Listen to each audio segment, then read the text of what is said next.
Assalamualaikum. Hai adik-adik. Eureka pada hari ini ialah klip kertas bergerak. Boleh ke klip kertas bergerak sendiri? Jom kita kaji. Bahan dan alatan yang diperlukan ialah gelang getah, klip kertas dan gunting. Langkah pertama, potong gelang getah. Masukkan klip kertas dalam potongan tersebut. Langkah kedua, tarik satu bahagian hujung lebih daripada satu bahagian lagi. Perlahan-lahan, lepaskan bahagian yang ditarik tadi dan lihat apa yang terjadi kepada klip kertas tersebut. Eureka! Klip kertas bergeraklah. Ini kerana gelang getah boleh meregang.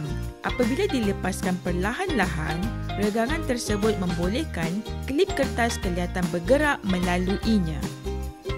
Selamat mencuba adik-adik.